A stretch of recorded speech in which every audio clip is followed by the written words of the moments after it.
السلام عليكم، اهلا بيكم في مطبخ ريتال للاكلات الشاي. النهارده ولا هنشوي ولا هنحمر، النهارده هنعمل ايه؟ اللحمه كباب حله، احلى كباب حله ممكن تدوقيه في حله واحده. وشايفين منظره بجد حاجه تحفه كده، حاجه يعني روعه. واللحمه بتاعتنا كمان مستويه. جربوا الطريقه دي وعمرك ما هتغيريها، بجد الطريقه سهله جدا. وكمان بيديكي اطعم صوص ممكن تدوقيه في حياتك كده، تاكليه بالعيش جنب الرز. اول حاجه يا ست الكل، معانا الخضار بتاعنا اللي هو البصل والفلفل، والفلفل الالوان وفلفل حار وفلفل رومي وثلاث طماطمات. هي دي المكونات بتاعتنا، هي دي المكونات بتاعتنا تديكي ألذ صوص وألذ كباب حله ممكن تدوقيه في حياتك. بمسك البصلايه بتاعتي كده بقطعها جوليان، اي كميه بصل طبعا. كل ما بتكتري كميه الخضار كل ما الصوص بتاعك بيبقى اطعم كمان. وكمان الخضار بيتاكل قبل اللحمه، بالذات بقى كده لما تبقي في لمه كده وتجيبي العيش وتقعدي تاكليها انت واصحابك وحبايبك. بجد بيبقى طعمها حلو جدا. بجيب الفلفل بقى، ببتدي ان انا اقطعه كده مكعبات صغيره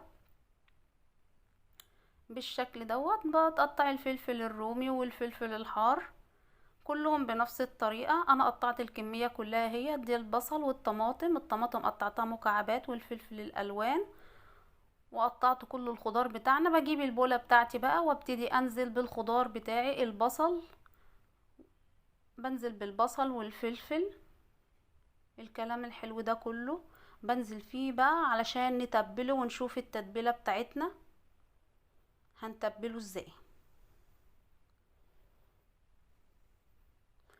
بعد كده بعد ما نزلت بالخضار بتاعتي بجيب 4 فصوص من التوم، ببتدي ان انا اقطعهم كده بالشكل دوت. توم، ايوه توم. التوم هنا بيديها ريحة ونكهة طعمها تحفة جدا. بفرم، لا ممكن تفرميه او ممكن تقطعيه زي ما انا قطعته. 4 فصوص من التوم. بعد كده بقى معايا هنا معلقة من الفلفل الاسود، معلقة من البابريكا، معلقة من الشطة، ربع معلقة من القرفة، ربع معلقة من بهارات اللحمة والبابريكا والفلفل والكمون. البهارات اللي متواجدة في بيتك تقدر ان انت تحطيها. ربع معلقة من القرفة دي بتديكي طعم تاني وبتغيرلك. والكبابة الصيني كمان بتديكي طعم روعة جدا للحمة. بتنزلي بمعلقتين من الزيت، وبعد كده بتنزلي كمان بمعلقتين من الخل، تقلبهم كويس جدا مع بعض.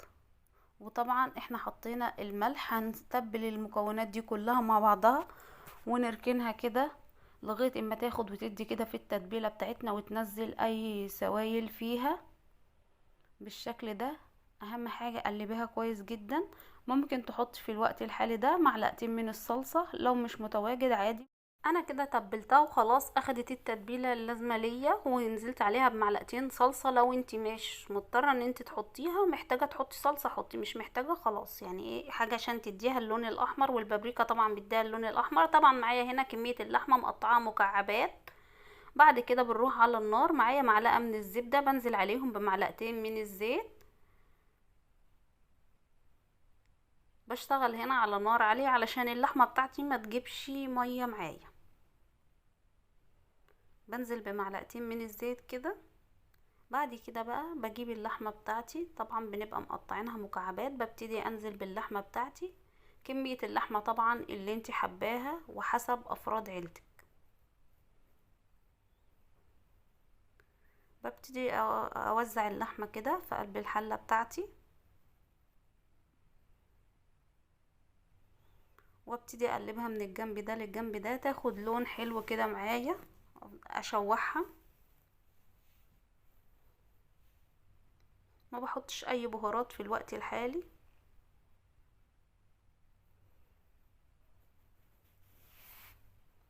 بفضل شغالة فيها تشويح كده لغاية قرب ما تيجي تحمر بشوية كده زي ما انتوا شايفين كده. انا شغالة تشويح اهوت فيها. اللحمة بتاعتي ابتدى اللون بتاعها يتغير.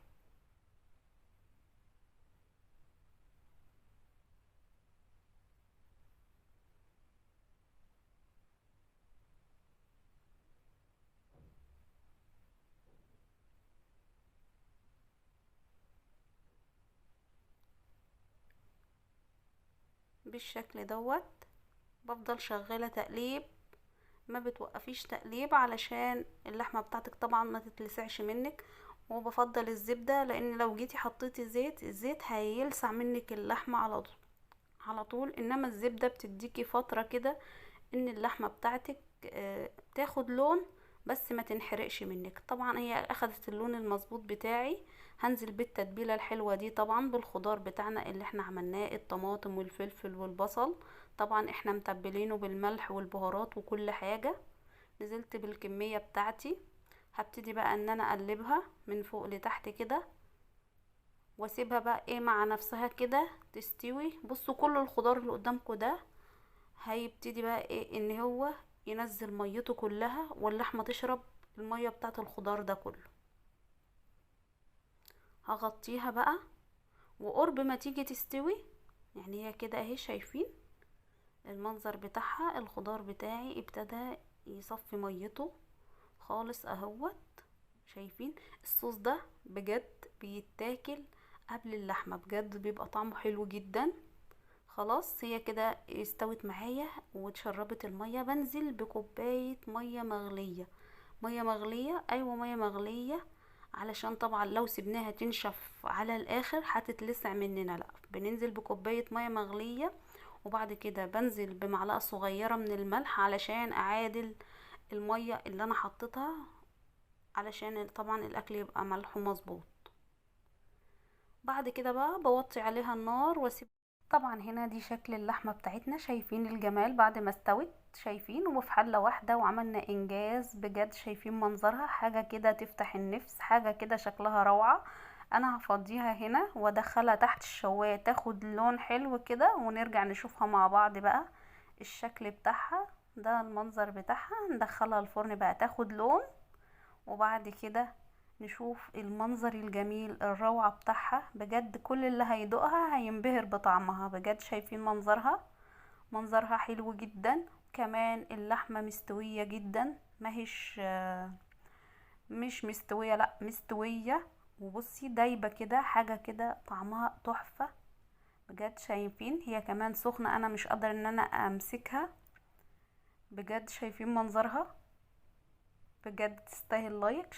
شايفين الصوص ده كمان بيتاكل بالعيش ممكن كمان، علشان تزينها لهم بأي لون خضرة كده، اي عودين بقدونس تفتحي اللون بتاعها. بس هي مش محتاجة والله العظيم بجد. شايفين منظرها؟ مش محتاجة كلام، حاجة كده حلو فاخر من الاخر بجد. كل اللي هيدوقها ينبهر من طعمها. شايفين قطعة اللحمة بتاعتي كمان؟ يعني اللحمة باين عليها ان هي مستوية بجد. تستاهل لايك. لو عجبكم الفيديو ما تنسوناش في